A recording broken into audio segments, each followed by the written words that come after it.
ভাই ভাই আমি 8টা জান্নাত 7টা জাহান্নাম 7 আসমান 7 জমিন 7 সমুদ্র 13 নদী পৃথিবীর সমস্ত বন জঙ্গল তন্ন তন্ন করে খুঁজে দেখলাম, কোথাও জিবরাইলকে খুঁজে পেলাম না।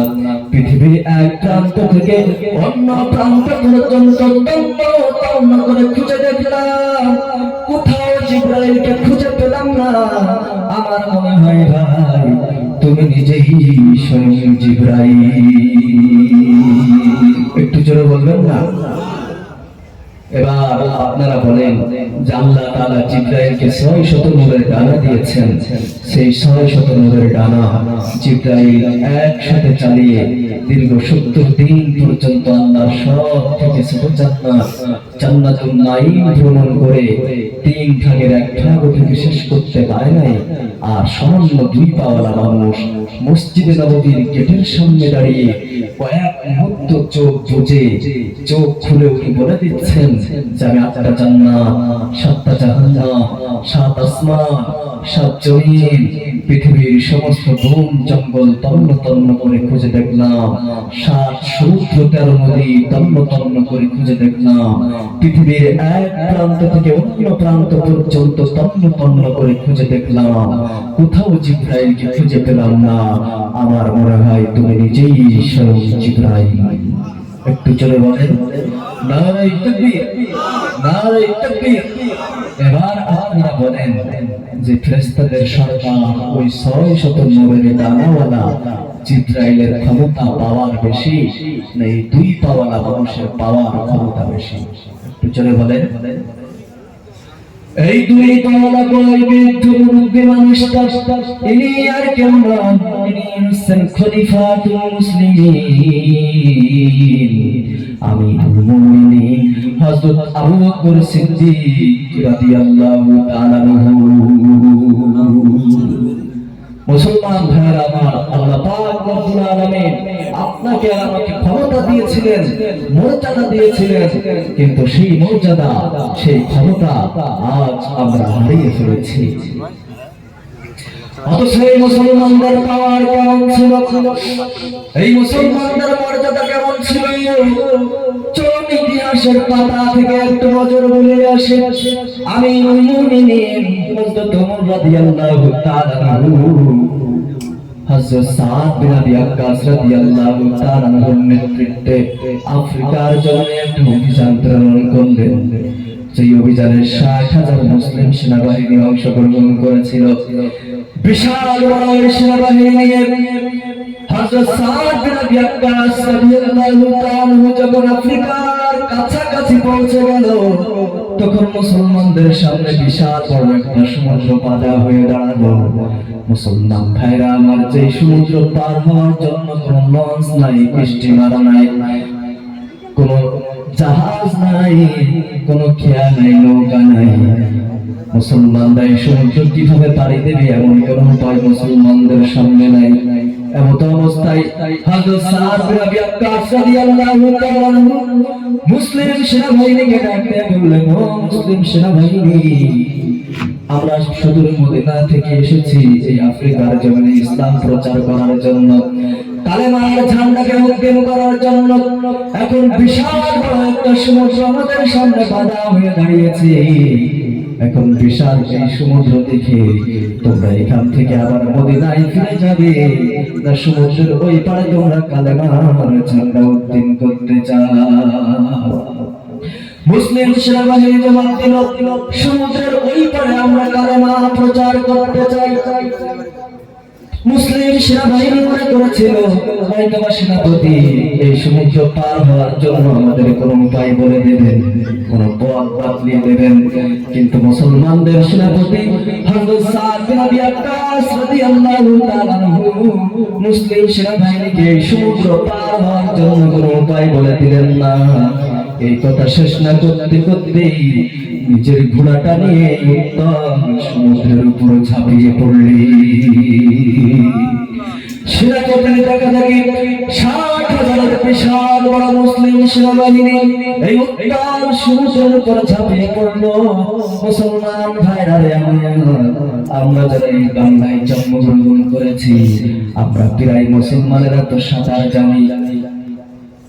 আমাদেরকে যদি ওই দীঘা সমুদ্র সৈকতের কাছে গিয়ে বলা হয় 1000 কোটি টাকা পুরস্কার দেওয়া হবে, এই সমুদ্র পাড়ি দিয়ে যদি ওই পারে যেতে পারো, আমরা যারা সাঁতার জানি মুসলমান, আমরা এই সমুদ্রের উপরে ঝাঁপিয়ে পড়ার সাহস পাবো? সাহস আছে?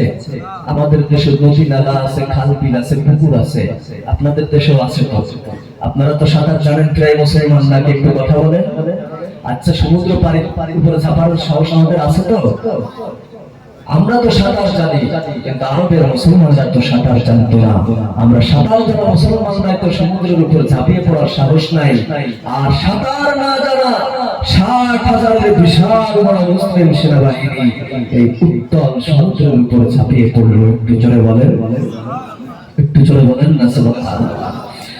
মুসলমান ভাইরা এই উত্তাল সমুদ্র পাড়ি দিয়ে যখন মুসলমানরা আফ্রিকার জমিনে পৌঁছে গেল, তখন মুসলমানদের সেনাপতি হযরত সাদ বিন আবি ওয়াক্কাস রাদিয়াল্লাহু তাআলা আনহু মুসলিম সেনাবাহিনীকে ডাক দিয়ে বললেন, ও মুসলিম সেনাবাহিনী, বিশাল উত্তাল সমুদ্র পাড়ি দিয়ে এসেছো, তোমাদের কোন মাল হারিয়ে গিয়েছে নাকি, কোন ঘোড়া হারিয়েছে নাকি, কোন উট হারিয়ে গেল নাকি? মুসলমানরা জবাব দিল, না সেনাপতি, আমাদের কোন উট হারিয়ে যায়নি, কোন মালামাল হারিয়ে যায়নি, কোন ঘোড়া হারিয়ে যায়নি। কিন্তু একজন মুসলিম ডাক দিয়ে বলল, সেনাপতি, আমার পানি পান করার একটা পেয়ালা হারিয়ে গিয়েছে।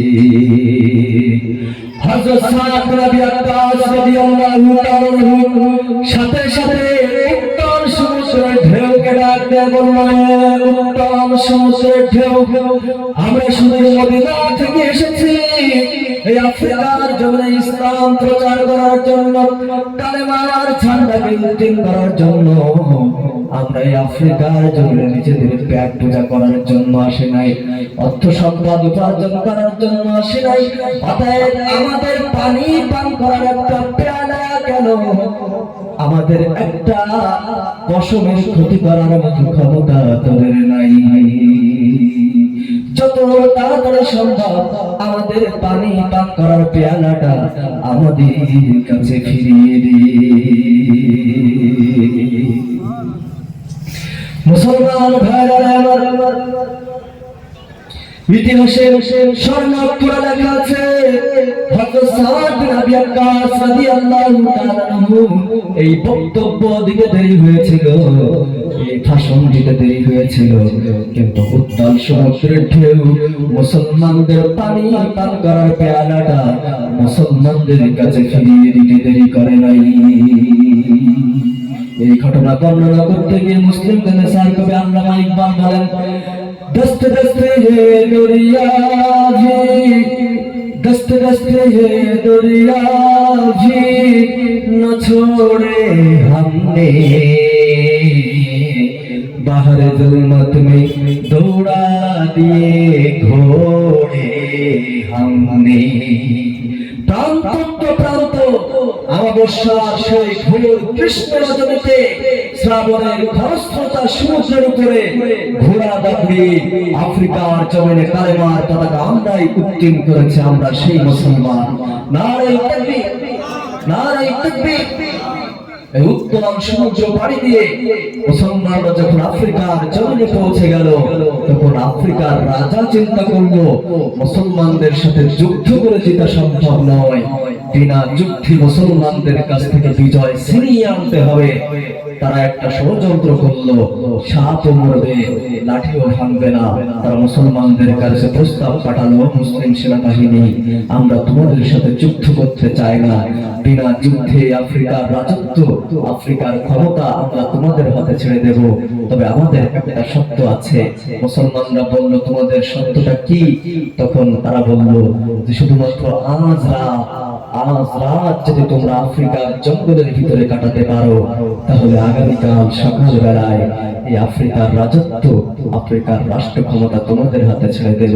তাদের ষড়যন্ত্র হলো আফ্রিকার জঙ্গলে বাঘ আছে, ভাল্লুক আছে, সিংহ আছে, বন্য হাতি আছে, তারাই মুসলমানদের ঘাড় মটকাবে, মুসলমানদের বুক চিরে বুকের ভিতর থেকে কলিজা বের করে খাবে। আমাদের আর মুসলমানদের সাথে যুদ্ধ করা লাগবে না।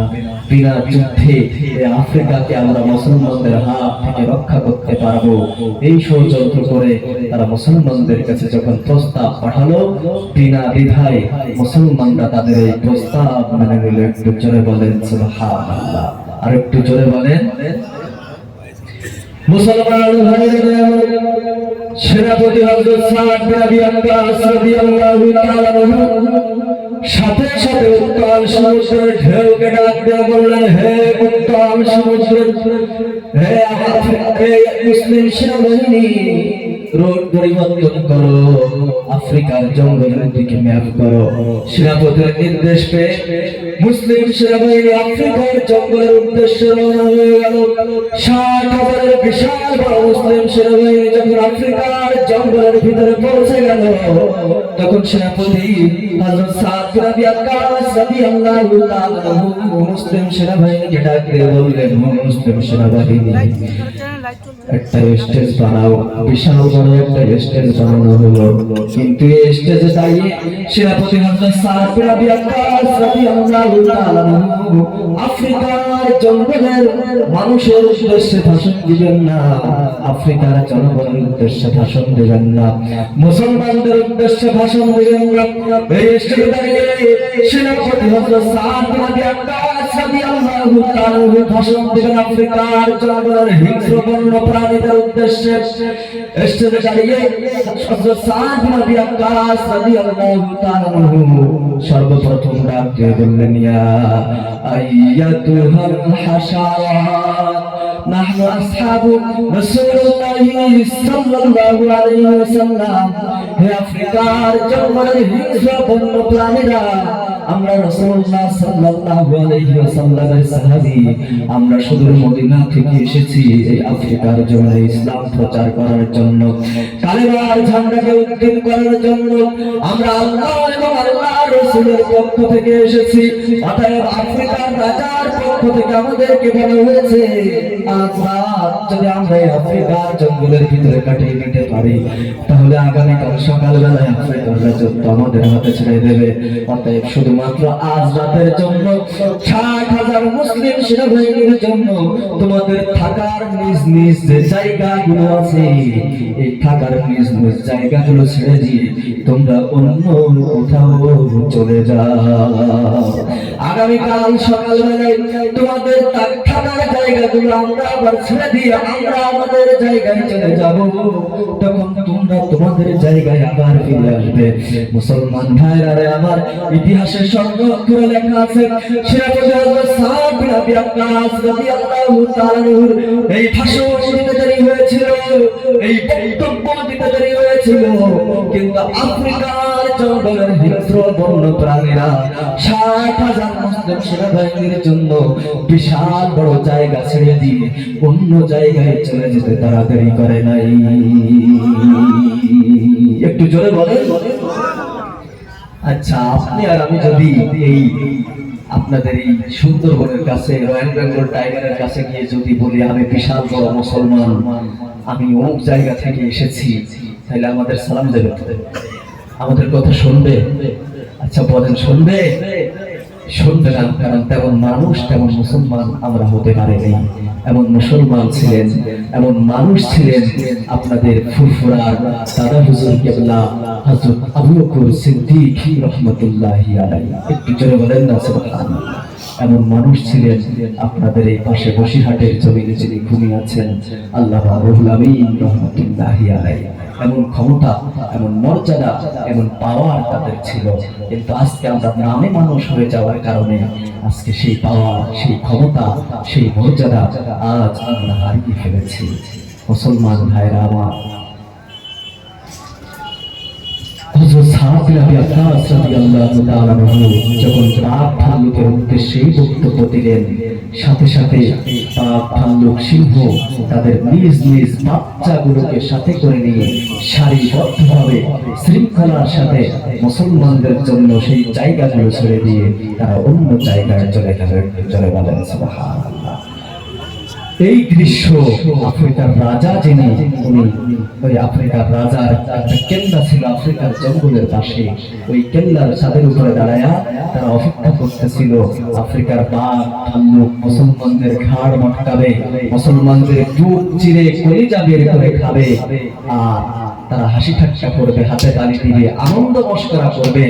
কিন্তু তারা যখন দেখলো মুসলমানদের সেনাপতি হযরত সাদ বিন আবি ওয়াক্কাস রাদিয়াল্লাহু তাআলা আনহু আরবিতে যেন কি একটা বললো, আর সেটা শোনার সাথে সাথে বাঘ ভাল্লুক সিংহ বাঘ আর হরিণ একসাথে কাঁধে কাঁধ মিলিয়ে শৃঙ্খলার সাথে সারিবদ্ধভাবে যখন তারা অন্য জায়গায় চলে যাচ্ছে, তখন আফ্রিকার রাজা ডাক দিয়ে বলল, ও আফ্রিকার জনগণ, ভালো করে শুনে রাখো, যাদের কথা শুনে আফ্রিকার বন্য প্রাণীরা বাঘ ভাল্লুক সিংহ মুসলমানদের ঘাড় না মটকিয়ে তাদের কথা শুনে সম্মান করে সালাম দিয়ে অন্য জায়গায় চলে যায়, ওরা আর যাই হোক এরা কোনো মানুষ না, এরা হলো প্রভু, এরা হলো ভগবান, এরা হলো স্বয়ং দেবতা।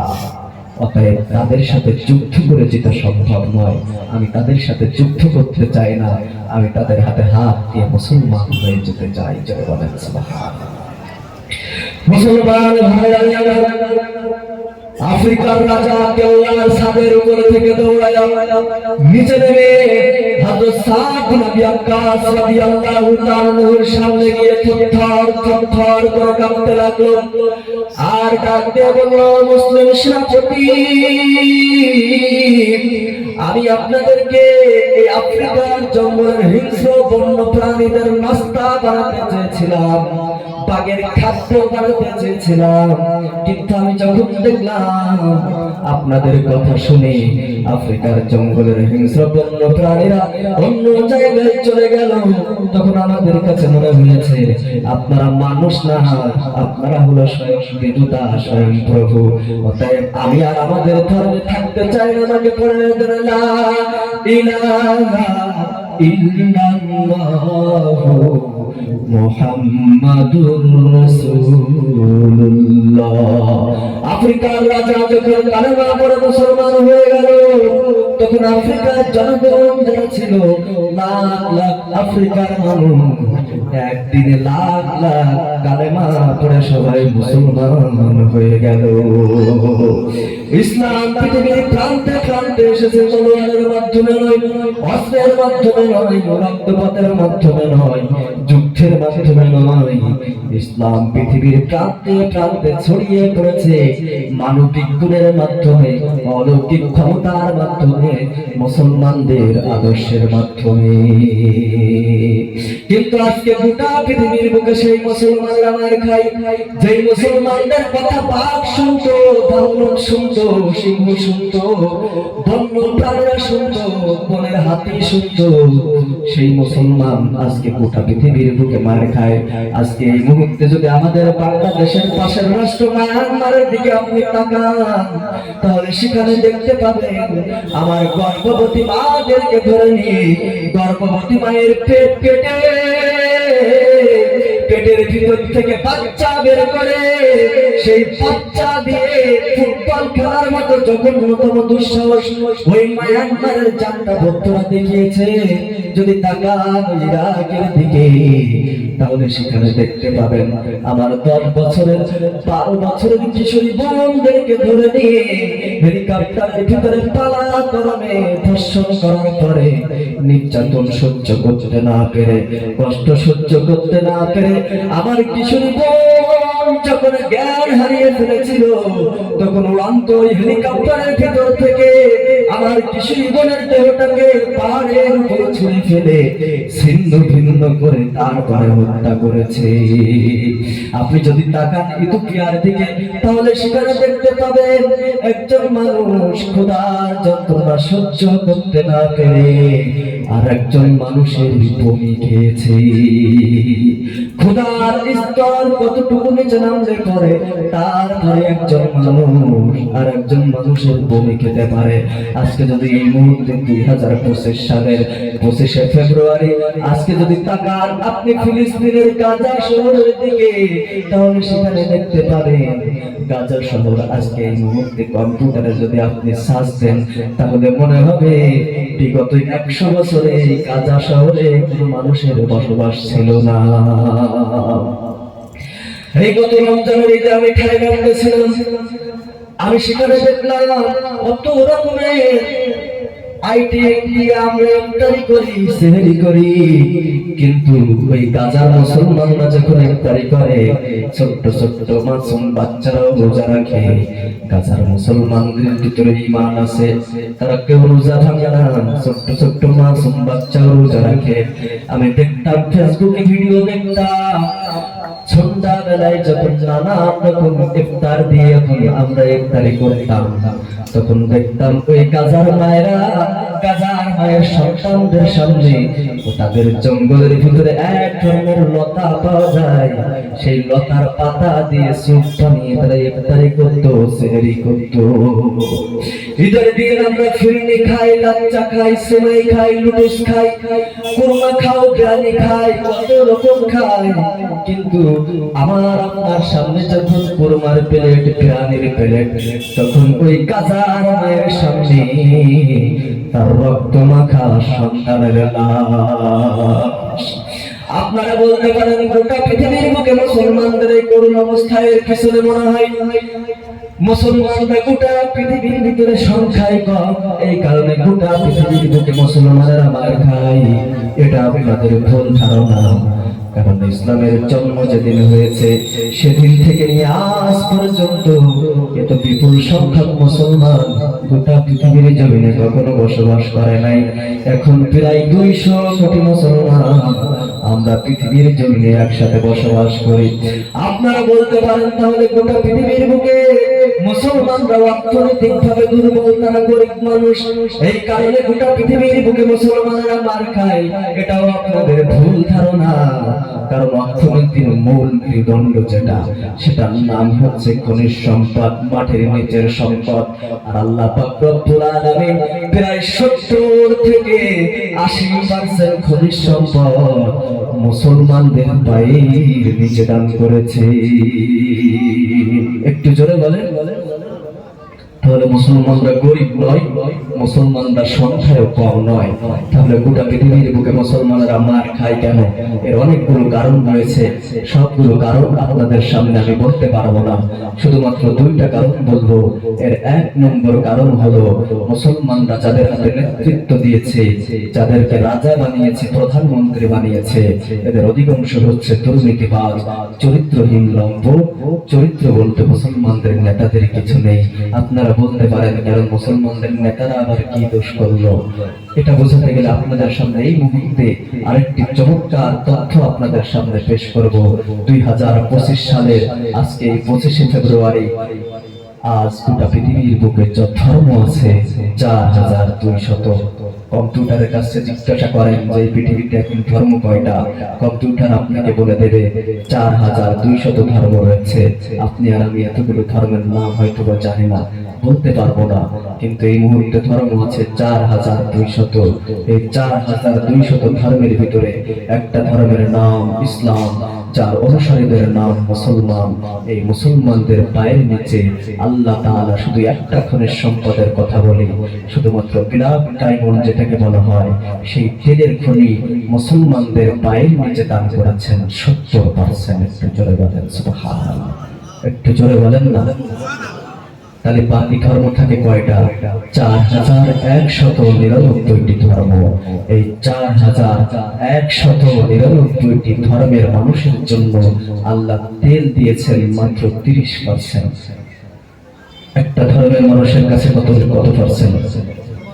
70%, আর 4199টি ধর্মের মানুষের জন্য 30%। যে 30% তেল দিয়ে গোটা পৃথিবীর চাহিদা পূরণ করা সম্ভব নয়। এই তেল ছাড়া বাস চলে না, ট্রাক চলে না, হেলিকপ্টার চলে না, বিমান চলে না, রকেট চলে না, এমনকি মোটরসাইকেল পর্যন্ত চলে না। আমাদের দেশে চলে না, আমাদের দেশে চলে। আপনারা কথা বলেন, চলে? চলে না। এই তেল ছাড়া গোটা পৃথিবী অচল। আজকে যদি 57টি মুসলিম রাষ্ট্রের রাষ্ট্রপতিরা একত্রিত হয়ে বলতো, ও চারজ রাষ্ট্র ইসরায়েল, মুসলমানদের তেল দিয়ে চলো, আবার মুসলমানদের প্রথম কেবলা বাইতুল মুকাদ্দাস দখলের ষড়যন্ত্র করো, গাজার মুসলিম শিশুদের উপরে অমানবিক নির্যাতন করো, বোমাবর্ষণ করো, এগুলো যদি বন্ধ না করো, তাহলে আগামীকাল থেকে তোমাদের কাছে আমরা তেল বিক্রি করব না। আজকে এই ঘোষণা দিতে দেরি হবে তো ইসরায়েলের চারজ প্রেসিডেন্ট নেতানিয়াহুর পেশাব পায়খানা বের হয়ে কাপড় চোপড় নষ্ট হতে দেরি হবে না। কিন্তু দুঃখজনক হলেও সত্য, 57টি মুসলিম রাষ্ট্রের রাষ্ট্রপতিরা এই ভূমিকা নিতে রাখতে হয়েছেন। আর এজন্য শুধু আমাদের নেতাদেরই দোষ না, আমাদেরও কিছু দোষ আছে।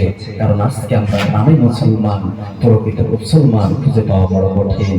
এজন্য আমি বলি, এই দুনিয়ার মোহে পড়ে, এই দুনিয়ার মোহে পড়ে কতক মুসলমান ভাইরে, কতক মুসলমান নামাজ রোজা সব ছাড়িয়া দেখে টিভির গান। ওরা কিসের মুসলমান, ওরা কিসের মুসলমান?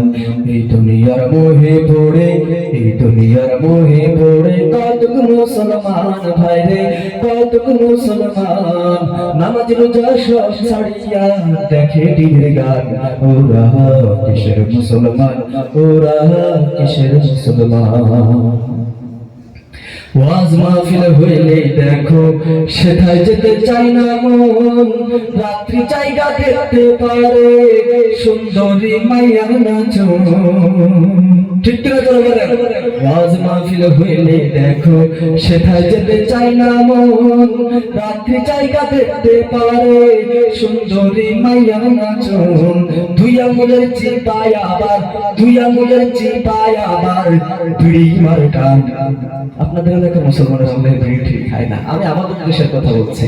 আপনাদের ইন্ডিয়ার মুসলমানরা খুব ভালো, এরা বিড়ি ঠিক খায় না, আমাদের দেশের মুসলমানরা খায়। আপনারা আবার রাগ করবেন না, কথা বুঝতে পারছেন? আপনাদের কথা আমি বলছি। ওয়াজ মাহফিল হইলে দেখো সেথায় যেতে চাই না মন, রাত্রি জায়গা দেখতে পারে সুন্দরী মাইয়ার নাচন। দুই আঙুলের চিপায় আবার, দুই আঙুলের চিপায় আবার বিড়ি মার টান। ওরা কিসের মুসলমান, ওরা কিসের মুসলমান? সারা সপ্তাহ মসজিদ খানে নামাজ পড়ার মানুষ নাই, মাশাআল্লাহ শুক্রবারে দেখি লোকের অভাব নাই। সারা সপ্তাহ মসজিদ খালি নামাজ পড়ার মানুষ নাই, মাশাআল্লাহ শুক্রবারে দেখি লোকের অভাব নাই।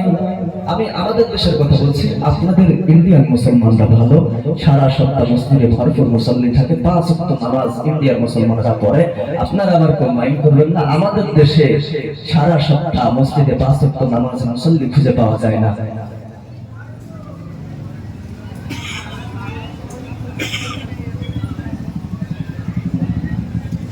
তো আমাদের দেশের কথা বলছি, কারণ আমাদের দেশে সারা সপ্তাহ মসজিদে মুসল্লি খুঁজে পাওয়া যায় না।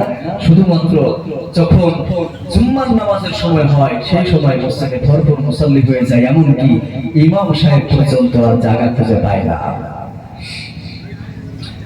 সারা সপ্তাহ মসজিদে খালি নামাজ পড়ার মানুষ নাই, মাশাআল্লাহ শুক্রবারে দেখি লোকের অভাব নাই।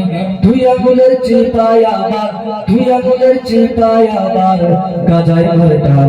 ওরা কিসের মুসলমান, ওরা কিসের মুসলমান? এই দুনিয়ার মোহে পড়ে, এই দুনিয়ার মোহে পড়ে কতক মুসলমান ভাইরে, কতক মুসলমান নামাজ রোজা সব ছাড়িয়া দেখে টিভির গান। ওরা কিসের মুসলমান, ওরা কিসের মুসলমান। আজকে শুধু আমরা নামে মুসলমান হওয়ার কারণে গোটা পৃথিবীর বুকে আজ আমরা মার খাচ্ছি। মুসলমান ভাইরা আমার, সময়ের স্বল্পতার কারণে আমার আলোচনার বিষয়বস্তু ছিল মানুষ কেন শ্রেষ্ঠ, মানুষ কেন নিকৃষ্ট, কিন্তু সময়ের স্বল্পতার কারণে আমি আমার আলোচনা অসমাপ্ত রেখেই আমি একটি ঘটনা বলেই আপনাদের সামনে আলোচনা শেষ করব। মুসলমান ভাইরা আমার, এক আল্লাহর ওলি রাতের বেলায় ঘুমিয়ে আছেন। ঘুমের ভিতরে স্বপ্ন দেখতেছেন যে 3 দিন আগে তার এলাকার একটা মানুষ মারা গিয়েছে। সেই মানুষটা তাকে এসে ডাক দিয়ে বলতেছে, ও আল্লাহর ওলি, আমার কবরকে জাহান্নামের আগুন গ্রাস করে ফেলেছে। আমি দুনিয়াতে কোনো নেক সন্তান রেখে আসতে পারি নাই, একটা মেয়ে রেখে এসেছিলাম, সেই মেয়েটাও খারাপ। অতএব তুমি যদি আমার মেয়ের সাথে দেখা হয় তাহলে আমার মেয়েকে বলবে, আমার মেয়ে তোমার জন্য, আমার মেয়ে যদি আল্লাহর রাস্তায় কোনো কিছু দান করে দেয় তাহলে এই উসিলায় আল্লাহ পাক রব্বুল আলামিন হয়তো আমাকে মাফ করে দিতে পারেন। মুসলমান ভাইরা আমার, আল্লাহর ওলি বললেন, ঠিক আছে, আমি তোমার মেয়ের কাছে বলবো। এই স্বপ্ন দেখার পরে আল্লাহর ওলি ঘুম ভেঙে গেল। মুসলমান ভাইরা আমার, আল্লাহর ওলির ঘুম যখন ভেঙে গেল, উনি দেখলেন তাহাজ্জুদের নামাজের সময় হয়ে গিয়েছে। তাই বাড়ি থেকে উজু করে এলাকার মসজিদে যাচ্ছিলেন তাহাজ্জুদের নামাজ পড়ার জন্য। যখন তিনি মসজিদে যাচ্ছিলেন, যাওয়ার পথে দেখলেন মসজিদে যাওয়ার পথে একটা পুকুর আছে। সেই পুকুরে যেই লোকটা কিছুক্ষণ আগে তাকে স্বপ্ন দেখিয়েছে, সেই লোকটার মেয়ে খারাপ কাজ করে এসে ওই পুকুরে গোসল করতেছে। তাই আল্লাহর ওলি ডাক দিয়া বলল, মা, কিছুক্ষণ আগে আমি স্বপ্ন দেখলাম তোমার বাবা জাহান্নামের কঠিন আযাবের ভিতরে আছে। তোমার বাবা আমাকে বলেছে তুমি যদি আল্লাহর রাস্তায় কোনো কিছু দান করে দাও তাহলে হয়তো আল্লাহ পাক রব্বুল আলামিন এই উসিলায় তোমার বাবার কবরের আযাবকে মাফ করে দিতে পারেন। মুসলমান ভাইরা আমার, তার বাবা জাহান্নামের কঠিন আযাবের ভিতরে আছে। এই কথা শোনার পর এই নিষ্ঠুর মেয়ের মনে দয়া উদয় হলো না, তার মন গলল না। সে আল্লাহর ওলির কথা শুনে এরকম এক মুষ্টি পানি হাতে নিলেন এবং আল্লাহর ওলির দিকে ছুঁড়ে মারলেন এবং ডাক দিয়ে বললেন, ও আল্লাহর ওলি, যাও যাও, এই পানি আমি আল্লাহর রাস্তায় দান করে দিলাম। আল্লাহর ওলির মন খারাপ হয়ে গেল। মন খারাপ করে সেখান থেকে তিনি চলে গেলেন। পরের দিন রাতে যখন আল্লাহর ওলি আবার ঘুমিয়ে আছে, ঠিক সেই সময়ে আল্লাহর ওলি দেখলেন গতকাল রাতে যাকে তিনি স্বপ্ন দেখেছেন জাহান্নামের আগুনের ভিতরে, আজকে সেই লোকটা জান্নাতের বাগানের ভিতরে ঘুরে বেড়াচ্ছে। আল্লাহর ওলি ডাক দিয়ে বলল, কি ব্যাপার, কি ব্যাপার? গতকাল আমি দেখলাম তুমি জাহান্নামের ভিতরে আছো, আজকে কেন জান্নাতের ভিতরে ঘুরে বেড়াচ্ছ? ওই লোকটা ডাক দিয়ে বলল, আল্লাহর ওলি, তুমি, ও আল্লাহর ওলি, তুমি আমার মেয়েকে বলেছো আর আমার মেয়ে আল্লাহর রাস্তায় দান করে দিয়েছে। এই জন্য আল্লাহ পাক রব্বুল আলামিন আমাকে মাফ করে দিয়ে জান্নাতের বাসিন্দা বানিয়ে দিয়েছেন। আল্লাহর ওলি ডাক দিয়ে বলল, ভাই, তোমার মেয়ে তো আল্লাহর রাস্তায় কোনো কিছু দান করে নাই, বরং তুমি জাহান্নামের আযাবের ভিতরে আছো। এই কথা শোনার পরে সে হাসি ঠাট্টা করে এক মুষ্টি পানি নিয়ে আমার দিকে ছুঁড়ে মেরেছে। আল্লাহর ওলিকে ওই ব্যক্তি ডাক দিয়ে বলল, ভাই, ও আল্লাহর ওলি, তুমি দেখেছো আমার মেয়ে তোমার দিকে পানি ছুঁড়ে মেরেছে? হ্যাঁ, এটা সত্য, তোমার দিকে পানি ছুঁড়ে মেরেছে, কিন্তু এর বাইরে আরেকটা ঘটনা ঘটে গেছে যেটা তুমি দেখো নাই। তখন আল্লাহর ওলি ডাক দিয়ে বলল, কি ঘটনা? তখন ওই লোকটা ডাক দিয়ে বলল, আল্লাহর ওলি, আমার মেয়ে যখন তোমার দিকে পানি ছুঁড়ে মেরেছিল ঠিক সেই মুহূর্তে একটা পিঁপড়া ওখানে পানির পিপাসায় তার জান বের হয়ে যাবে ভাব, মৃত্যুর অন্তিম মুহূর্তে সে আল্লাহর কাছে পানি চেয়েছিল। ঠিক সেই মুহূর্তে আমার মেয়ে তোমার দিকে পানি ছুঁড়ে মেরেছিল। ওই পানি থেকে এক ফোঁটা পানি পানি ওই পিঁপড়ার সামনে গিয়ে পড়েছিল, আর পিঁপড়া সেখান থেকে এক ফোঁটা পানি থেকে পানি পান করে সে তার জীবন ফিরে পেয়ে পিঁপড়ার ছোট্ট দুইটা হাত আল্লাহর দরবারে তুলে দোয়া করেছে, ও আল্লাহ ও আল্লাহ, যেই ব্যক্তি আমার জীবনের শেষ মুহূর্তে আমার মুখে পানি তুলে দিল, ওই লোকটার যদি কোনো ব্যক্তি মৃত মা বাবা দাদা দাদি নানা নানি আত্মীয় স্বজন অন্ধকার গহীন কবরের ভিতরে ঘুমিয়ে থাকে, তাহলে তার কবরের আযাব মাফ করে দাও। ওই পিঁপড়ার দোয়া আল্লাহ কবুল করে আল্লাহ পাক রব্বুল আলামিন আমাকে জাহান্নামের কঠিন আযাব থেকে মুক্তি দান করে জান্নাতের বাসিন্দা বানিয়ে দিয়েছে।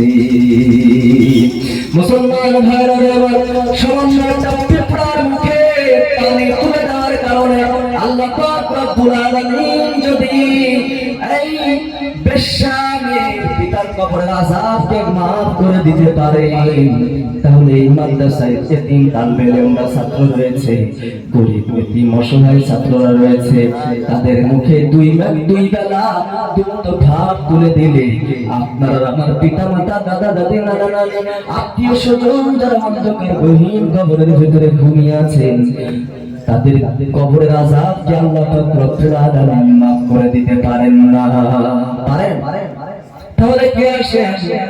প্রথম খলিফা হযরত আবু বকর সিদ্দিক রাদিয়াল্লাহু তাআলা নামে সর্বপ্রথম 10 জন ব্যক্তি আমি চাই মাত্র 2000 টাকা করে এই মাদ্রাসার জন্য আপনারা দান করবেন। নিজের পিতা মাতা দাদা দাদি নানা নানি অন্ধকার গহীন কবরের ভিতরে যারা ঘুমিয়ে আছেন তাদের কথা স্মরণ করে সর্বপ্রথম হযরত আবু বকর সিদ্দিক রাদিয়াল্লাহু তাআলা কেমন পাওয়ারফুল মানুষ ছিল কিছুক্ষণ আগে আপনাদের সামনে আমি উল্লেখ করেছি। সে আবু বকর রাদিয়াল্লাহু তাআলার নামে সর্বপ্রথম কে আছে 2000 টাকা দান করবেন একজন ব্যক্তি আমি চাই। হযরত আবু বকর রাদিয়াল্লাহু তাআলা এর সাথে কে জান্নাতে যেতে চায় একজন ব্যক্তি আমি চাই। নারায়ে তাকবীর, নারায়ে তাকবীর। কি নাম? শাহজাহান ভাই, শাহজাহান ভাই 2000 টাকা, 2000 টাকা। ও রব্বুল আলামিন, শাহজাহান নামে তোমার বান্দা তোমার নবীর ঘরের জন্য 2000 টাকা করলো দান। রব্বুল আলামিন শাহজাহান ভাইয়ের মনের নেক আশাগুলো আল্লাহ তুমি পুরা করে দাও। রব্বুল আলামিন যে উদ্দেশ্য নিয়ে দান করলো সেই উদ্দেশ্য তুমি কবুল আর মঞ্জুর করে দাও। ওয়ারশের মালিক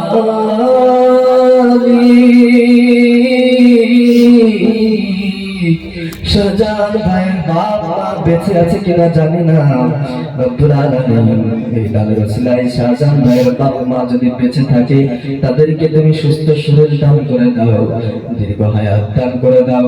আর মা বাবা দাদা দাদি নানা নানি আত্মীয় স্বজনের ভিতরে কেউ যদি মারা গিয়ে থাকে আল্লাহ, তাহলে এই দানের ওসিলায় তাদের পিতা মাতার কবরের আযাবকে তুমি মাফ করে দাও। দাদা দাদি নানা নানি আত্মীয় স্বজনের কবরের আযাবকে তুমি মাফ করে দাও। কবরকে তুমি জান্নাতের বাগান বানিয়ে দাও। রব্বুল আলামিন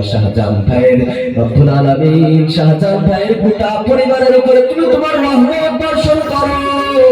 ওয়ারশের মালিক তার পরিবারের উপর থেকে সমস্ত বিপদ আপদ বালা মুসিবত দূর করে দাও। রব্বুল আলামিন শাহজাহান ভাই যদি অসুস্থ থেকে থাকে আল্লাহ পরিপূর্ণ শিফা আজলা কামেলা নসিব করে দাও। জোরে বলেন আমিন। 2 নম্বরে আরেকজন ব্যক্তি আমি চাই হযরত ওমর রাদিয়াল্লাহু তাআলা আনহুর নামে এই মাদ্রাসার নামে 2000 টাকা দান করে দ্বিতীয় খলিফা আশারায়ে মুবাশশারা জান্নাতের সার্টিফিকেট প্রাপ্ত 10 জন সাহাবী, এই 10 জন সাহাবীর ভিতরে 2 নম্বর সাহাবী হযরত ওমর রাদিয়াল্লাহু তাআলা আনহুর নামে 2000 টাকা দান করে হযরত নারায়ে তাকবীর, নারায়ে তাকবীর। কি নাম? শফিক ভাই, শফিক ভাই 2000 টাকা 2000 টাকা ও রব্বুল আলামিন শফিক ভাই তোমার নবীর ঘরের জন্য 2000 টাকা করলো দান রব্বুল আলামিন শফিক ভাইয়ের দানকে তুমি কবুল আর মঞ্জুর করে নাও এই দানের ওসিলায় আল্লাহ শফিক ভাইয়ের পিতামাতা যদি বেঁচে থাকে আল্লাহ সুস্থ শরীর দান করে দাও, মারা গিয়ে থাকলে আল্লাহ শফিক ভাইয়ের পিতামাতার কবরের আযাবকে মাফ করে দাও, কবরকে জান্নাতুল ফেরদাউসের বাগান বানিয়ে দাও রব্বুল আলামিন। এই ওসিলায় আল্লাহ শফিক ভাইয়ের গোটা পরিবারের উপরে তুমি তোমার রহমত বর্ষণ করো ও আরশের মালিক শফিক ভাইয়ের গোটা পরিবারকে তুমি বিপদ আপদ বালা মুসিবতের সমস্ত হাত থেকে রক্ষা করো, জোরে বলেন আমিন।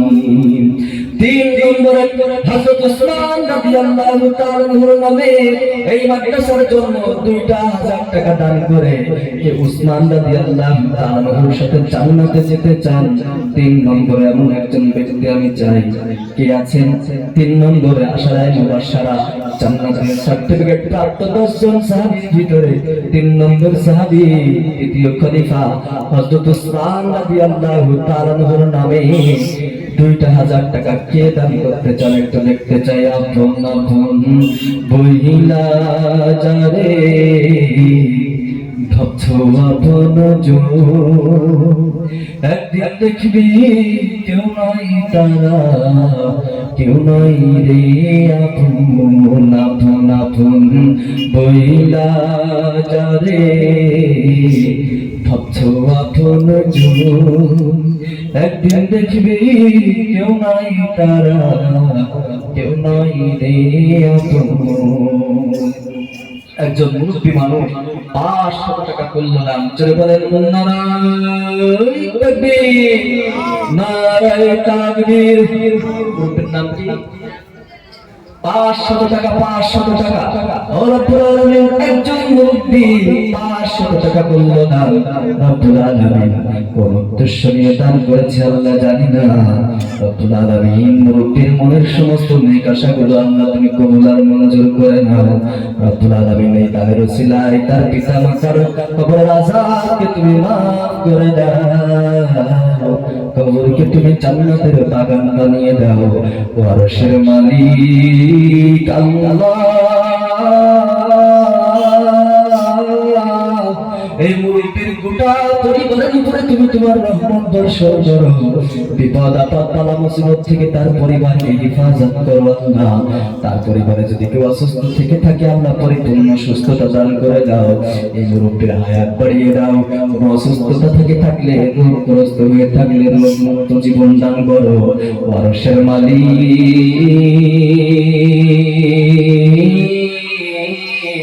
আল্লাহ। এই মুরব্বিকে তুমি হযরত আবু বকর রাদিয়াল্লাহু তাআলা আনহুর সাথে জান্নাতে যাওয়ার তৌফিক দান করে দাও, জোরে বলেন আমিন। 3 নম্বরে কে আছেন? 3 নম্বরে কে আছেন? হযরত ওসমান রাদিয়াল্লাহু তাআলা আনহুর নামে মাদ্রাসার জন্য 2000 টাকা দান করে হযরত ওসমান রাদিয়াল্লাহু তাআলা আনহুর সাথে জান্নাতে যেতে চান। ভাই সে দিন কা দিন হি দেখবে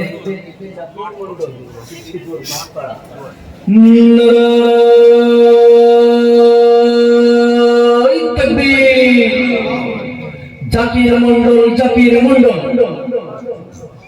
2000 টাকা 2000 টাকা রব্বুল আলামিন কীর্তিপুর মাঠ পাড়ার জাকির মন্ডল তোমার নবীর ঘরের জন্য 2000 টাকা করল দান রব্বুল আলামিন। এই দানের ওসিলায় তার সমস্ত গুনাহগুলো আল্লাহ তুমি মাফ করে দাও। যে উদ্দেশ্য নিয়ে এই মাদ্রাসার জন্য দান করলো আল্লাহ সেই উদ্দেশ্যকে আল্লাহ তুমি পুরা করে দাও। আরশের মালিক জাকির মন্ডলের পিতা মাতা দাদা দাদি নানা নানি আত্মীয় স্বজন কেউ যদি অন্ধকার গহীন কবর থেকে থাকে তাহলে তাদের ওসিলায় তাদের কবরের আযাবকে তুমি মাফ করে দাও, কবরকে তুমি জান্নাতের বাগান বানিয়ে দাও। আরশের মালিক এই দানের ওসিলায় জাকির মন্ডলকে হযরত ওসমান উসমান রাদিয়াল্লাহু তাআলার সাথে একসাথে কাঁধে কাঁধ মিলিয়ে জান্নাতে যাওয়ার তৌফিক দান করে দাও, জোরে বলেন আমিন। 4 নম্বরে হযরত ঝনপুর এটা 1000 টাকা, জোরে বলেন তাকবীর, নারে তাকবীর। ঝনপুর টাকা 1000 টাকা, 1000 টাকা। ও রব্বুল আলামিন, ঝনপুর টাকা এক ব্যক্তি মাদ্রাসার জন্য 1000 টাকা করলো দান। রব্বুল আলামিন এই দানের ওসিলায় ঝনপুর পিতামাতার কবরের আযাবকে মাফ করে দাও। বেঁচে থাকলে আল্লাহ দীর্ঘ হায়াত দান করে দাও, মারা গিয়ে থাকলে কবরকে তুমি জান্নাতুল ফিরদাউসের বাগান বানিয়ে দাও। রব্বুল আলামিন ঝনপুর মনের নেক আশাগুলো আল্লাহ তুমি কবুল আর মঞ্জুর করে নাও। আল্লাহ খারাপ আশাগুলোকে বিলীন করে দাও। ঝন্টু যদি ঋণ থেকে থাকে আল্লাহ ঋণ মুক্ত হওয়ার তৌফিক দান করে দাও। অভাবগ্রস্ত হয়ে আল্লাহ অভাব দূর করে দাও। বিপদ আপদ আলা মুসিবত থেকে ঝন্টুর পরিবারকে আল্লাহ তুমি রক্ষা করো, জোরে বলেন আমিন। 4 নম্বরে হযরত উসমান হযরত আলী রাদিয়াল্লাহু তাআলা নামে কে 2000 টাকা দান করে হযরত আলী রাদিয়াল্লাহু তাআলার সাথে জান্নাতে যেতে চান এমন একজন ব্যক্তি আমি চাই এই মাদ্রাসার জন্য। আপনাদের মাদ্রাসা, আপনাদের মসজিদ আপনারা দান করবেন, আপনারাই জান্নাতে যাবেন। আজকে আপনি আর আমি জলসায় এসেছি, আপনারা আমার পিতামাতা দাদা দাদি নানা নারাক ভাই 500 টাকা বাবলু নারায়ে তাকবীর, নারায়ে তাকবীর। বাবলু মিয়া 500 টাকা, 500 টাকা। ও রব্বুল আলামিন, বাবলু নামে এক ব্যক্তি তোমার নবীর ঘরের জন্য 500 টাকা করলো দান। রব্বুল আলামিন দানকে তুমি কবুল আর মঞ্জুর করে নাও। এই দানের ওসিলায় বাবলুকে সমস্ত প্রকার রোগ থেকে হেফাজত করো আল্লাহ। কোন রোগে ভুগে থাকলে রোগ থেকে পরিপূর্ণ শিফায়ে আজলা কামেলা নসিব করে দাও। ও আরশের মালিক, বাবলুর পিতামাতা যদি বেঁচে থাকে সুস্থ শরীর দান করে দাও, দীর্ঘ হায়াত দান করে দাও। আর মারা গিয়ে থাকলে আল্লাহ আরশের মালিক, বাবলুর পিতামাতার কবর আযাবকে মাফ করে দাও, কবরকে জান্নাতের বাগান বানিয়ে দাও, জোরে বলেন আমিন। 4 নম্বরে কে আছেন? হযরত আলী রাদিয়াল্লাহু তাআলার নামে 2000 টাকা কেউ কি নেই? 2000 টাকা এখন তেমন কোনো ব্যাপার না, সামান্য 2 টাকা নগদ কাছে নাই, নগদ দেওয়া লাগবে না। এই মাদ্রাসায় বাকিতে লেখা কি আছেন? হযরত উসমান রাদিয়াল্লাহু তাআলার নামে 2000 টাকা। ভাই সে দিলকা দিবে কি ঘুমে ঘুমালি রে, কোন সে দিলকা দিবে কেমনে ছাইড়া গেলি রে, ভাই সে দিলকা দিবে কি ঘুমে ঘুমালি রে, কোন সে দিলকা দিবে কেমনে ছাইড়া গেলি রে, ভাই গা দিবে বোন গা দিবে কে দেবে হুশ হবে রে, পিতা মাতা বলবে কেমনে থাকবি একা কবরে, লা ইলাহা ইল্লাল্লাহ বলবে লোকে রে, লা ইলাহা। 2000 টাকা নারায়ে তাকবীর। আব্দুল সত্তার মন্ডল 2000 টাকা হযরত আলী রাদিয়াল্লাহু তাআলার নামে দান করলো। ও রব্বুল আলামিন, আব্দুল সত্তার মন্ডল নামে এক ব্যক্তি তোমার নবীর ঘরের জন্য 2000 টাকা করলো দান। এই দানের ওসিলায় নবীজির জামাই হযরত আলী রাদিয়াল্লাহু তাআলার সাথে তাকে জান্নাতে যাওয়ার তৌফিক দান করে দাও। পিতামাতা দাদা দাদি নানা নানি আত্মীয় স্বজন যারা অন্ধকার গহীন কবরের ভিতরে ঘুমিয়ে আছে, কবরকে জান্নাতের বাগান বানিয়ে দাও। কবরের ভিতরে যদি কোনো ঘাটিতে ধরা পড়ে থাকে আল্লাহ মাফ করে দাও, কবরকে জান্নাতুল ফিরদাউস বানিয়ে দাও, চলে বলেন আমিন। 1000 টাকা পিরুমন্ডল, নারায়ে তাকবীর। পিরুমন্ডল 1000 টাকা। ও রব্বুল আলামিন, পিরুমন্ডল নামে তোমার এক বান্দা নবীর ঘরের জন্য 1000 টাকা করলো দান, রব্বুল আলামিন তার দানকে কবুল আর মঞ্জুর করে নাও।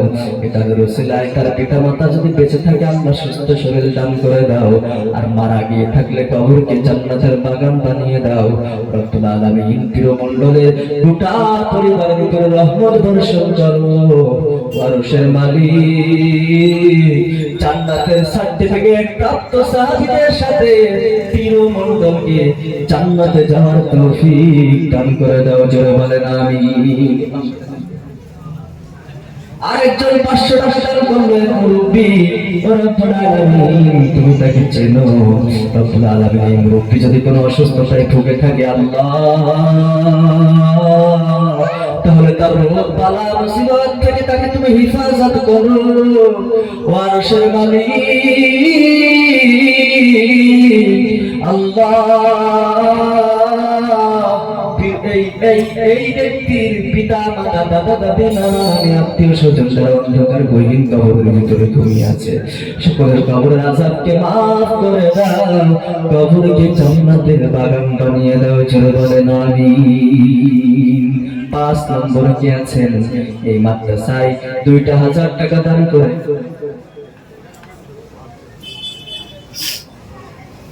মুসলমান ভাইরা আমার ইতিমধ্যেই আমার কাছে বলা হচ্ছে যে মাদ্রাসার ছাদ বাকি আছে, তো মাদ্রাসার অল্প একটু বাকি আছে। কিছু যদি রড, সিমেন্ট, 1 বস্তা 2 বস্তা 5 বস্তা সিমেন্ট বা বালি, ইট এগুলো যদি আপনারা বাকিতে লিখাতে চান তাহলে লিখাতে পারেন।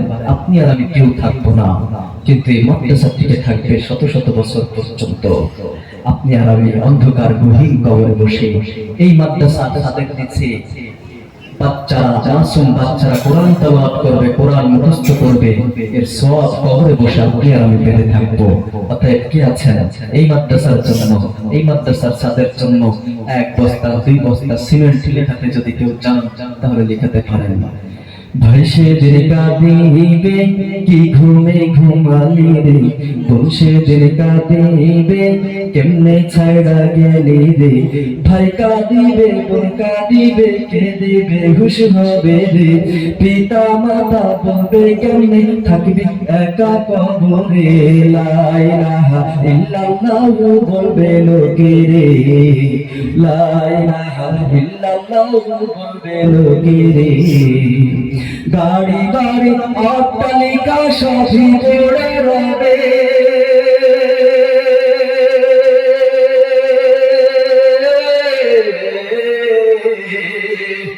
তিন টুকরা সাদা কাফন তোমাকে পরাবে, গাড়ি বাড়ি অট্টালিকা সবই পড়ে রবে, 3 টুকরা সাদা কাফন তোমাকে পরাবে। আজকে যারা দান করিবে, শুধু আজকে যারা দান করিবেন সেদিন কাজে লাগবে রে, লা ইলাহা ইল্লাল্লাহু বলবে লোকে রে, লা ইলাহা ইল্লাল্লাহু বলবে লোকে রে। গাড়ি বাড়ি অট্টালিকা টাকা পয়সা অর্থ সম্পদ সব পড়ে রবে। আজকে যারা দান করতেছেন শুধুমাত্র এই দানটুকুই সেদিন কাজে লাগবে, তাই ছাড়া কোনো কিছুই আপনার আমার সঙ্গে যাবে না। এই মাদ্রাসার জন্য দান করতেছেন, আপনি আর আমি চলে যাব, কিন্তু এই মাদ্রাসা থাকবে। এই মাদ্রাসায় মাসুম বাচ্চারা কোরআন তেলাওয়াত করবে, এর সওয়াব আমরা কবরে বসে বসে পেতে থাকবো। মুসলমান ভাইরা আমার, অতএব কে আছেন এই মাদ্রাসার জন্য 2 বস্তা সিমেন্ট 5 বস্তা সিমেন্ট 10 ফুট বালি 20 ফুট বালি 1000 ইট 500 ইট কে লিখাতে চান, এবং 1000 টাকা 2000 টাকা 500 টাকা যার যেমন ক্যাপাসিটি আছে আসেন আসেন একটু আসেন, দয়া করে মায়া করে একটু দান করে যান। মৃত পিতা মাতা অন্ধকার গহীন কবরের ভিতর থেকে আপনার দিকে তাকায় আছে, ছেলে আমার জলসায় গিয়েছে, আপনার দাদা আপনার দিকে তাকায় আছে, নাতি আমার পিতা আমার জলসায় গিয়েছে, আমার জন্য কোনো কিছু দেয় কিনা একটু দেখি। যদি আপনারা এখান থেকে কোনো কিছু আপনাদের মৃত আত্মীয় স্বজনের নামে মা বাবার নামে দান না করে চলে যান, তাহলে আপনার মা বাবা তুতামুখ ভূতা হয়ে যাবে, তারা সেখানে খারাপ অবস্থায় তাদের মুখ কালো হয়ে যাবে। আমরা এটা কেউ চাই না। অতএব কে আছেন আসেন।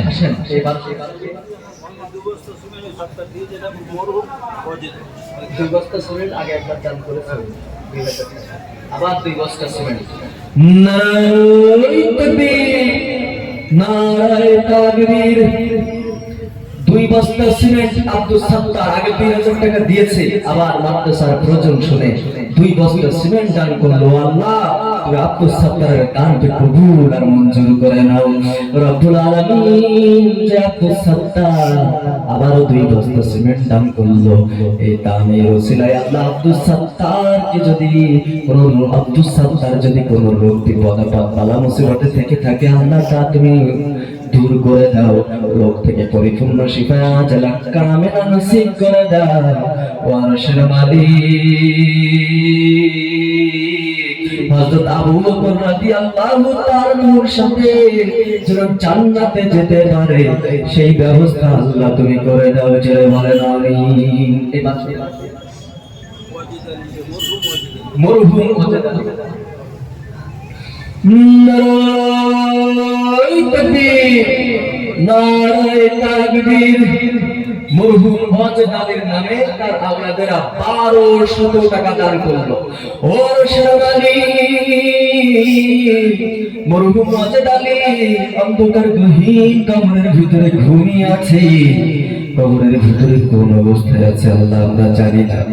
রব্বুল আলামিন এখান থেকে বসে সেই কোন মুহূর্তে পৃথিবী, সৌদি আরব, আমেরিকায় খবর নেওয়া যায়, বাংলাদেশের খবর নেওয়া যায়, পাকিস্তানের খবর নেওয়া যায়, কিন্তু বাড়ির সামনে রাস্তার পাশে উঠানের পাশে মা বাবা ঘুমিয়ে আছে। কবরের ভিতরে কোন অবস্থায় আছে আল্লাহ আমরা জানি না। আরশের মালিক আল্লাহ ওয়াজেদ আলী অন্ধকার গহীন কবরের ভিতরে কোন ঘটিতে যদি ধরা পড়ে থাকে আল্লাহ তাহলে ওয়াজেদ আলীর কবরের আযাবকে তুমি মাফ করে দাও। জান্নাতুল ফেরদাউসের সর্বোচ্চ স্থান ওয়াজেদ আলীকে দিয়ে দাও আল্লাহ। ওয়ারশের মালিক যারা কাজ করেছে তাদের পরিবারের উপরে তুমি তোমার রহমত বর্ষণ করো। অভাবগ্রস্ত হয়ে থাকলে অভাব দূর করে দাও, ঋণগ্রস্ত হয়ে থাকলে ঋণ দূর করে দাও। ওয়ারশের মালিক গোটা পরিবারকে তুমি বিপদ আপদ বালা মুসিবতের হাত থেকে রক্ষা করো, জোরে বলেন আমিন। কে আছেন আর মাত্র 2000 টাকা 10 জন ব্যক্তি চাচ্ছেন।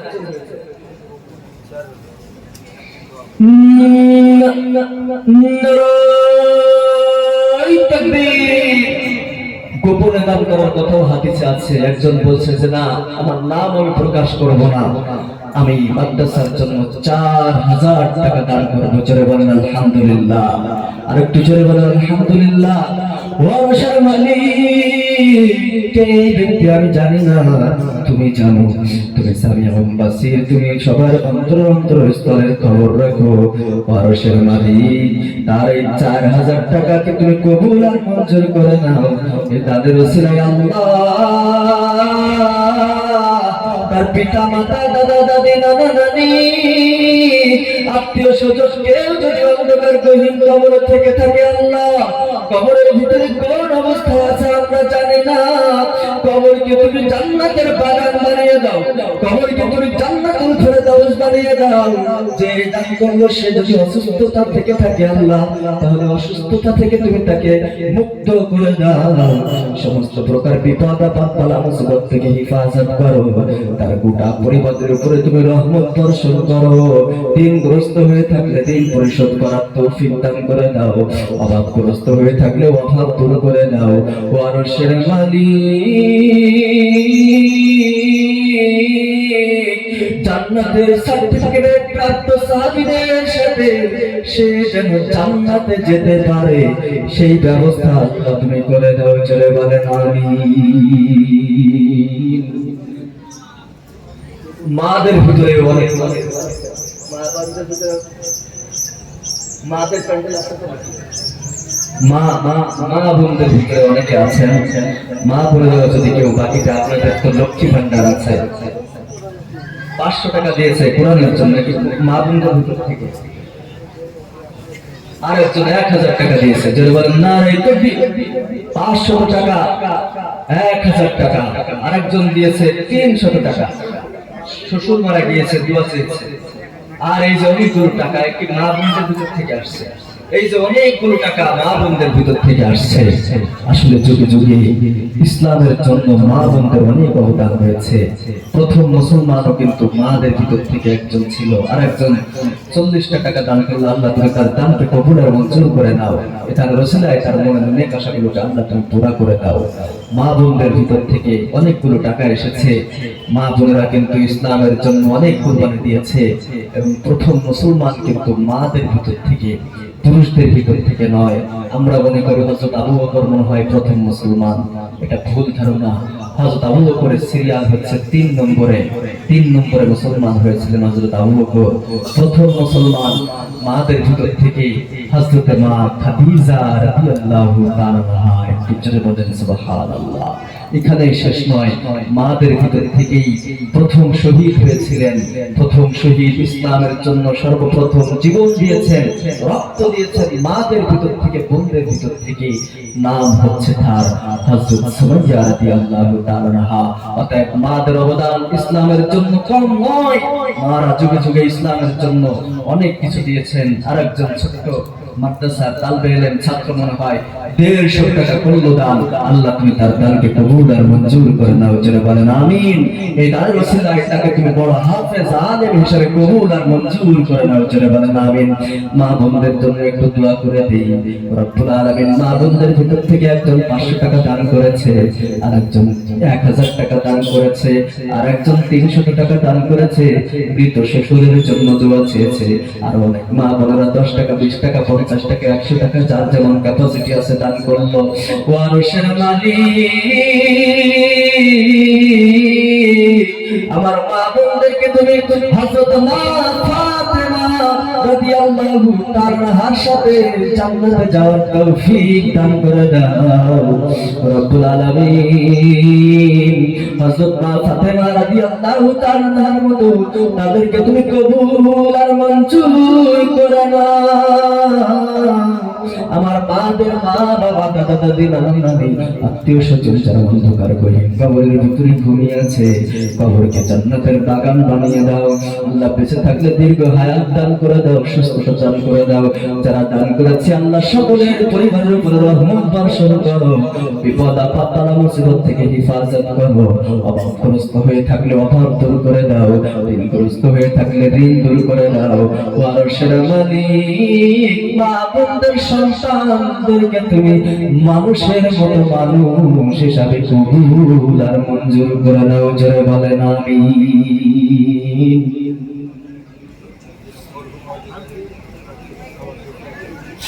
নারে তাকবীর, নারে তাকবীর। একজন 200 টাকা, আর সেই মরহুম ওয়াজেদ আলীর ছেলে আবার 1000 টাকা দান করলো, জোরে বলেন নারে তাকবীর, আল্লাহু নারে তাকবীর। আল্লাহু।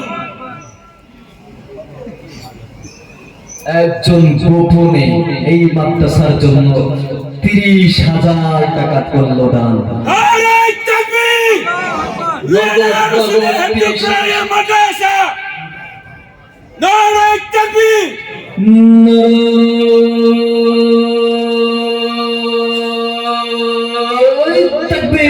আল্লাহু আকবার, নারে তাকবীর, আল্লাহু আকবার। 30,000 টাকা, 30,000 টাকা, 30,000 টাকা, 30,000 টাকা। মারহাবা।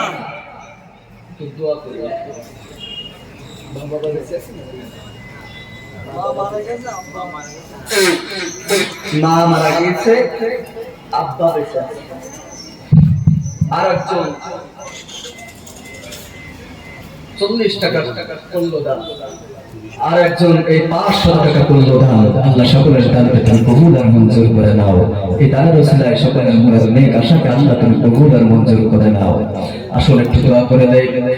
और নাম না জানা এক ব্যক্তি নাম প্রকাশ হয়েছে, এক ব্যক্তি তোমার নবীর ঘরের জন্য নগদ 30,000 টাকা করলো দান। রব্বুল আলামিন তুমি সামিউন বাসীর, তুমি মানুষের অন্তরস্থলের খবর তুমি রাখো আল্লাহ। কোন উদ্দেশ্য নিয়ে তোমার এই বান্দা তোমার ঘরের জন্য নবীর ঘরের জন্য করলো দান তা তুমি জানো।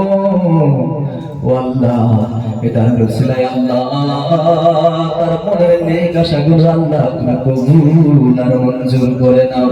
রব্বুল আলামিন এই ভাইকে তুমি দীর্ঘ হায়াত দান করে দাও। পরশের মালিক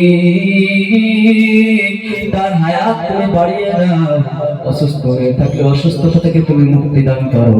অভাবগ্রস্ত হয়ে থাকলে অভাব দূর করে দাও। ঋণগ্রস্ত হয়ে থাকলে ঋণ দূর করে দাও। তার পরিবারের উপর রহমত বর্ষণ করো। তার গোটা পরিবারকে তুমি বিপদ আপদ বালা মুসিবত থেকে হেফাজত করো আল্লাহ। পরশের মালিক তার মা মারা গিয়েছে, ওই জনম দুঃখিনী মা অন্ধকার গভীর কবরের ভিতরে কোন অবস্থায় আছে আল্লাহ জানি না। যদি কোনো মাটিতে ধরা পড়ে থাকে আল্লাহ, তাহলে তার মায়ের কবরের আযাবকে তুমি মাফ করে দাও, কবরকে তুমি জান্নাত বানিয়ে দাও। পরশের মালিক জান্নাতের সর্বোচ্চ স্থান কবরকে তুমি বানিয়ে দাও। পরশের মালিক জান্নাতুল ফিরদাউস বানিয়ে দাও। পরশের মালিক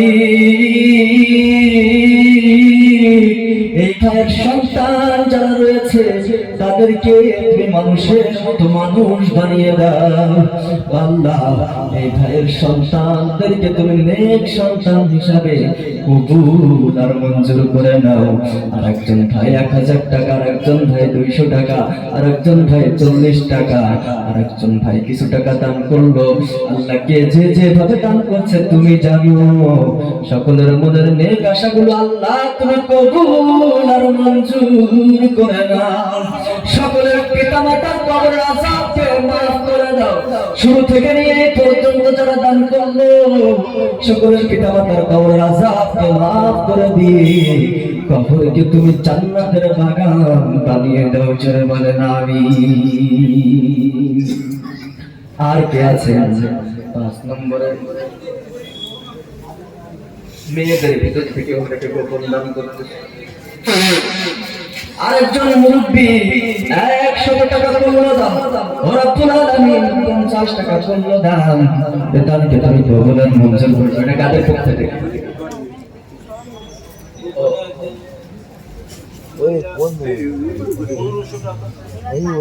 অনেকে কোরআন শরীফ দান করতেছে, আল্লাহ তুমি তাদের দানকে কবুল আর মঞ্জুর করে নাও। মৃত ব্যক্তির নাম আব্দুল গনি, রমিসা বিবি, নুরুজ্জামান, শরীফুল্লাহ, পরিচন বিবি, খিলাফত মৃত, মসিম মন্ডল, শাহানারা বিবি, ফজিলা বিবি, ফকির আহমেদ, এরা সবাই মারা গিয়েছে। আমি কোহিনুর বিবি বলছি যে এই 10 জনের নামে পবিত্র কোরআন শরীফ দান করলাম। আর আমার বাড়ির জন্য এবং আমার নিজেদের বালা মুসিবতের জন্য খাস দোয়া করে দেন, আমিন। আল্লাহ এই কোহিনুর বিবির দানকে তুমি কবুল আর মঞ্জুর করে নাও। জয় বলেন আমিন। দোয়া হবে। আরেকজন কে আছেন? এই যে কে 200 টাকা, একজন 200 টাকা দান করলো। আল্লাহ তুমি তার দানকে কবুল আর মঞ্জুর করে নাও।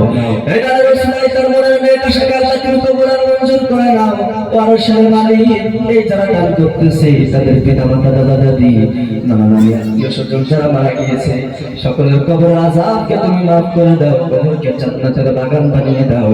রব্বুল আলামিন কোহিনুর বিবি তোমার নবীর ঘরের জন্য কিছু কোরআন শরীফ দান করেছে এবং মৃত ব্যক্তির নামগুলো উল্লেখ করেছে। আল্লাহ যাদের নামগুলো আমি বললাম আল্লাহ, এই মানুষগুলো কবরের ভিতরে কোন অবস্থায় আছে আমি জানি না। পরশের মালিক এই মানুষগুলো যদি কবরের ভিতরে কোনো ঘাটিতে ধরা পড়ে থাকে আল্লাহ, তাহলে তাদের কবরের আযাবকে তুমি মাফ করে দাও। কবরকে তুমি জান্নাতের বাগান বানিয়ে দাও ও আরশের মালিক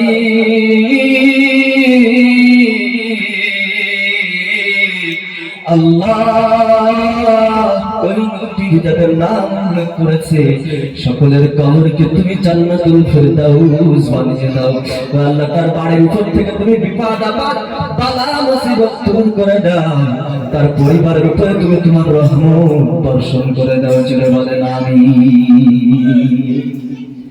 এই যে আরেকজন মেয়ে ছোট্ট একটা মেয়ে নাকি এটা 250 টাকা স্বর্ণ দান জোরে বলেন নারায়ে তাকবীর। এই ছোট্ট মেয়েটা 250 টাকা দান করলো ও মা আল্লাহ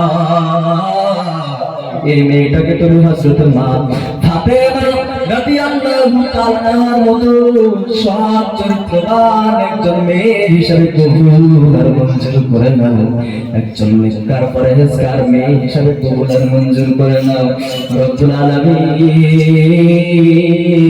এই মেয়ের মা বাবার মনের নেক আশাগুলোকে আল্লাহ তুমি পুরা করে দাও। এই মেয়ের দাদা দাদি নানা নানি আত্মীয় স্বজন কেউ যদি মারা গিয়ে থাকে আল্লাহ তাহলে সকলের কবর আযাবকে তুমি মাফ করে দাও কবরকে তুমি জান্নাতের বাগান বানিয়ে দাও জোরে বলেন আমিন। কাফন আমার আপন কবর আমার ঘাটি ওই কবরে যেতে হবে থাকবে না কেউ সাথী কাফন আমার আপন কবর আমার ঘাটি ওই কবরে যেতে হবে থাকবে না কেউ সাথী থাকতে হবে নিরালায় একা একা বাসতলায় থাকতে হবে নিরালায় একা একা বাসতলায় চতুর্দিকে রবে শুধু মাটি চতুর্দিকে রবে শুধু মাটি মন কারণকে আসিবে সওয়াল জবাব করিবে না পারিলে সওয়ালের জবাব শুরু হবে কবরের রাজা মন কারণকে আসিবে সওয়াল জবাব করিবে না পারিলে সওয়ালের জবাব শুরু হবে কবরের রাজা কঠিন হবে সেদিন তোমার কঠিন হবে সেদিন তোমার না থাকিলে নেকি ওই কবরে যেতে হবে থাকবে না কেউ সাথী থাকতে হবে নিরালায় একা একা বাসতলায় থাকতে হবে নিরালায় একা একা বাসতলায় চতুর্দিকে রবে শুধু মাটি চতুর্দিকে রবে শুধু মাটি 3.5 হাত মাটির ঘর কারো আপন কারো পর কারো হবে ফুলের বাগান কারো বা হবে জান্নাত 3.5 হাত মাটির ঘর কারো আপন কারো পর কারো হবে ফুলের বাগান কারো বা হবে জান্নাত কঠিন হবে সেদিন তোমার কঠিন হবে সেদিন তোমার না থাকিলে নেকি ওই কবরে যেতে হবে থাকবে না কেউ সাথী কাফন আমার আপন কবর আমার ঘাটি ওই কবরে আপনাকে আমাকে যেতে হবে কোন নেকি যদি এখানে রেখে না যেতে পারে তাহলে ওই কবর আপনাকে আর আমাকে ছেড়ে দিবে না কবরের মাটিগুলো দুই পাশ দিয়ে চাপ দেবে এক পাঁজরের হাড্ডি আর এক পাঁজরের ভিতরে ঢুকে যাবে অতএব এই মাদ্রাসার জন্য আপনারা 10 টাকা 20 টাকা 50 টাকা 100 টাকা 200 টাকা যার যেমন ক্যাপাসিটি আছে মুক্ত হস্তে এই মাদ্রাসার জন্য আজকে জলসার দিন দান করুন। একজন ভাই 150 টাকা আরেকজন 200 কত টাকা আরেকজন 200 টাকা দান করলো। আল্লাহ তুমি তার দানকে কবুল আর মঞ্জুর করে নাও জোরে বলেন আমিন। রব্বুল আলামিন যারা দান করতেছে সকলের দানকে তুমি কবুল ও মঞ্জুর করে নাও। এই দানের ওসিলায় আল্লাহ তাদের মনের ন্যাক আশাগুলো আল্লাহ তুমি কবুল আর মঞ্জুর করে নাও। তাদের পিতা মাতা যদি বেঁচে থাকে আল্লাহ তাদেরকে তুমি দীর্ঘ হায়াত দান করে দাও। আর যদি মারা গিয়ে থাকে আল্লাহ তাহলে কবরকে তুমি জান্নাতের বাগান বানিয়ে দাও। জোরে বলেন আমিন। আসেন কে আছেন এই মাদ্রাসার জন্য 1000 টাকা, 500 টাকা, 200 টাকা, 1000 টাকা এই মাদ্রাসার জন্য দান করবেন। এই মাদ্রাসার জন্য যারা দান করবেন আপনি আর আমি একদিন থাকবো না, কিন্তু এই মাদ্রাসা থাকবে। এই মাদ্রাসার প্রতিটি ইট সাক্ষী দেবে যে আপনি এই মাদ্রাসার জন্য দান করেছেন। এই মাদ্রাসার ছাত্রদেরকে একবেলা খাওয়ানোর জন্য কিছু টাকা দিয়েছেন। একটা বেশ্যামের পিতার কবর আযাব যদি মাফ হতে পারে একটা পিঁপড়াকে পানি খাওয়ানোর কারণে, তাহলে এই মাদ্রাসার তালবেল আমরা মাদ্রাসার ছোট্ট ছোট্ট এতিম অসহায় গরিব মেধাবী ছাত্ররা এখানে কোরআন তেলাওয়াত করে, তাদের জন্য 200 টাকা 100 টাকা দান করলে আপনারা আমার পিতা মাতা দাদা দাদি নানা নানির কবর আযাবকে আল্লাহ মাফ করে দিতে পারেন না। আসেন কেউ এখনো কে আছেন এই এত বড় হতভাগা ব্যক্তি এখানে কে আছেন যারা জলসায় এসেছেন কিন্তু মৃত পিতা মাতার নামে দাদা দাদির নামে নানা নানির নামে আত্মীয় স্বজনের নামে কোনো দান করতে পারেন নাই? এই হতভাগা ব্যক্তি যারা আছেন তারা আসেন একটু দান করে যান। মুসলমান ভাইরা আমার, নারায়ে তাকবীর। 2500 টাকা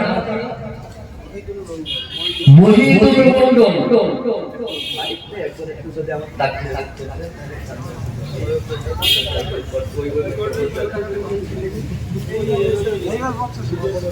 তাই যে আরেকজন 2জন মহিলা 100 100 200 আর 200 ওটা হলে হবে। নারায়ে তাকবীর, নারায়ে তাকবীর। মহিদুল মন্ডল 2500 টাকা।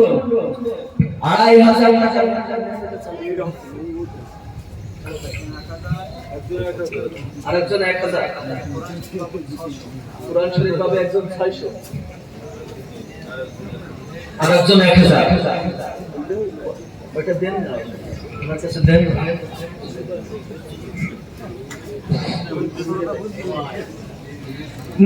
নারায়ে তাকবীর, আল্লাহু আকবার। মহিদুল মন্ডল জিন্দাবাদ।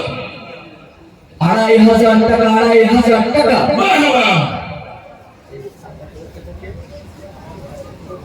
গোপন 1000 টাকা। নারায়ে তাকবীর, আল্লাহু আকবার। রাজাপুর বাড়ি। আরেকজন 500, আরেকজন 2500 টাকা, আরেকজন মহিলা 100 টাকা, আরেকজন মহিলা 100 টাকা, আরেকজন মহিলা কুরআন বাবদ একজন 600 টাকা দিয়েছে। জোরে বলেন নারায়ে তাকবীর, নারায়ে তাকবীর। আল্লাহু আকবার। কুরআন বাবদ 600 টাকা। মারহাবা। ও রব্বুল আলামিন, মহিদুল মন্ডল নামে তোমার বান্দা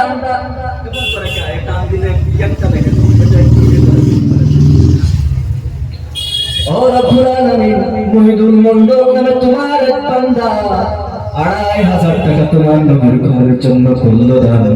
রব্বুল আলামিন তার দানকে তুমি কবুল করে নাও। উদ্দেশ্য নিয়ে দান করলো সেই উদ্দেশ্যকে তুমি পুরা করে দাও। মহিদুল মন্ডলের মা বাবা যদি বেঁচে থাকে আল্লাহ তাহলে দীর্ঘ হায়াত দান করে দাও। আর যদি মারা গিয়ে থাকে আল্লাহ কবরের ভিতরে কোনো ঘাটিতে যদি ধরা পড়ে থাকে তাহলে তাদের কবরের আযাবকে মাফ করে দিয়ে কবরকে জান্নাতের বাগান বানিয়ে দাও। ওয়ারিসের মালিক মহিদুল মন্ডলের তার পরিবারের উপর রহমত বর্ষণ করো, বিপদ আপদ বালা মুসিবত থেকে হেফাজত করো। আর একজন ভাই 500 টাকা কোরআন শরীফের জন্য একজন 600 টাকা দান করলো, একজন মহিলা 200, আর একজন মহিলা 100, আর একজন মহিলা 100। আরশের মালিক যারাই দান করলো সকলের পিতা মাতা দাদা দাদি নানা নানি আত্মীয় স্বজন যারা অন্ধকার গহীন কবরের ভিতরে ঘুমিয়ে আছে, কবরকে তুমি জান্নাতের বাগান বানিয়ে দাও। আরশের মালিক এই দানের ওসিলায় আল্লাহ তাদের পরিবারের উপর রহমত বর্ষণ করো, অভাব দূর করে দাও, ঋণগ্রস্ত হয়ে থাকলে ঋণ দূর করে দাও, রোগ থেকে থাকলে আল্লাহ রোগ থেকে শিফা যেন কামলা নসিব করে দাও, পরিপূর্ণ সুস্থতা দান করে দাও। ও আরশের মালিক যারা এই কাজ করতেছে সকলের মনের মেঘ আশাগুলো আল্লাহ তুমি কবুল আর মঞ্জুর করে নাও, জোরে বলেন আমিন। আর কে আছে?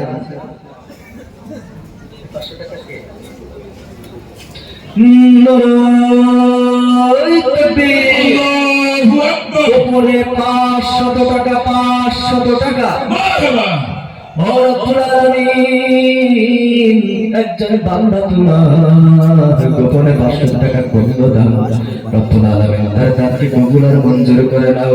এই দানের ওসিলায় আল্লাহ তার মনের নেক আশা পুরা করে দাও। আরশের মালিক আর একটা ছোট্ট বাচ্চা 100 টাকা দান করলো, তার দানকে কবুল আর মঞ্জুর করে নাও। কে দান করেছে আল্লাহ জানি না, যে দান করেছে তার মনের আশা পুরা করে দাও। আরশের মালিক যারা দান করতেছে 500 টাকা 100 টাকা যে দান করলো, তাদের পিতা মাতা দাদা দাদি নানা নানি আত্মীয় স্বজন অন্ধকার গহীন কবরে যারা ঘুমিয়ে আছে সকলের কবরের আযাবকে তুমি মাফ করে দিয়ে কবরকে জান্নাতের বাগান বানিয়ে দাও, জোরে বলেন আমিন। মায়ের এক ধার দুধের দাম, মায়ের এক ধার দুধের দাম কাটিয়া গায়ের চাম, পাকুশ বানাইলে ওর সুর হবে না, এমন দরদি হবে কেউ হবে না আমার মা গো, এমন দরদি হবে কেউ হবে না আমার মা গো। মায়ের এক ধার দুধের দাম, মায়ের এক ধার দুধের দাম কাটিয়া গায়ের চাম, পাকুশ বানাইলে ওর সুর হবে না, এমন দরদি হবে কেউ হবে না আমার মা গো। পিতা আনন্দে মাতিয়া সাগরে ভাসাইয়া সেই যে চলা গেল ফিরা আইল না, হাইরে পিতা আনন্দে মাতিয়া সাগরে ভাসাইয়া সেই যে চলা গেল ফিরা আইল না, মাঝে ধরিয়া জঠরে মাঝে ধরিয়া জঠরে কত কষ্ট করে 10 মাস 10 দিন পরে পেল যে যাতনা, এমন দরদি হবে কেউ হবে না আমার মা গো। হাইরে প্রসাদের কি ব্যথা মা জানে সে কথা, মরিয়া যেন মায়ের মরণ হইল না, হাইরে প্রসাদের কি ব্যথা মা জানে সে কথা, মরিয়া যেন মায়ের মরণ হইল না, মাঝে ঠেকিয়া সন্তানের